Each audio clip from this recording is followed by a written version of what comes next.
22대 개혁국회 원내대변인 강유정입니다. 최혜병 특검 수용 촉구 더불어민주당 초선 당선인 기자회견 낭독하겠습니다. 최혜병 특검은 국민의 준엄한 명령입니다. 윤석열 대통령은 최혜병 특검법을 즉각 수용해야 합니다. 오늘은 꿈만 턴 젊은 해병대원이 나라를 위해 복무하다 순직한 지 300일이 되는 날입니다.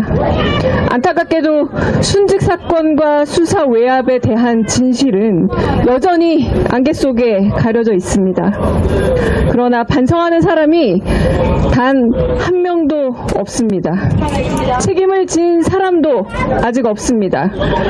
국민은 정부를 향해 최상병이 어쩌다 구명조끼 하나 없이 급류에 들어가게 되었는지 하루라도 빨리 진실을 밝혀달라 요구하고 있습니다. 그러나 윤석열 정권은 국민의 목소리는 무시한 채 사건의 진실을 덮고 책임을 회피하는 데만 급급하고 있습니다.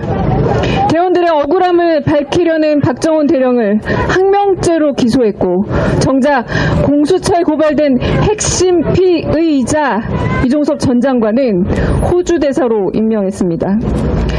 해병대사단을 혐의자에서 제외하기 위해 대통령실과 국방부 등이 수사 외압에 나섰던 정황과 물증들 역시 속속들이 드러나고 있습니다. 누가 봐도 이상한 일들이 벌어지고 있지만 수사는 지지부진하기만 합니다.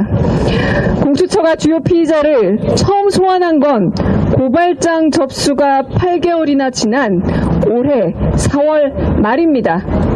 더욱이 올해 7월이면 보존기간이 지나 증거가 될 수 있는 사건 관계자들의 통신 기록마저 삭제될 수 있습니다.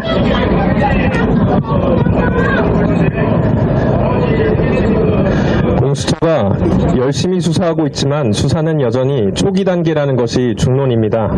언제까지 손 놓고 마냥 기다릴 수 없는 상황입니다. 국민 또한 지난 총선에서 최혜병 특검을 즉각 실시하라는 준엄한 민의를 분명히 보여주셨습니다. 대통령 기자회견에 일말의 기대를 가졌습니다. 그러나 윤석열 대통령은 국민의 요구를 외면했습니다. 수사를 지켜보고 필요하면 하겠다고 합니다. 언제부터 기존 수사의 종결 여부가 특검 도입의 절대적 기준이었습니까? 대통령 본인이 주도했던 국정농단 특검, 드루킹 특검, 모두 수사 중인 사안에 대한 특검 아니었습니까? 지금까지 도입된 15차례 특검 중 기존 수사가 종결되지 않고 출범된 것만 6건입니다. 또한 70%가 넘는 대다수 국민들께서 특검을 요구하고 있습니다. 특별검사 임명 등에 관한 법률에서 특검 수사 대상은 국회가 정치적 중립성과 공정성 등을 이유로 특검의 수사가 필요하다고 본회의에서 의결한 사건으로 하고 있습니다.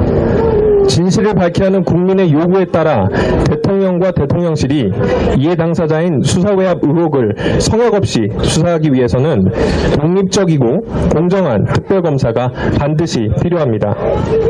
특검을 왜 거부합니까? 죄 지었으니까 거부하는 겁니다. 윤석열 대통령 스스로 하신 말씀입니다.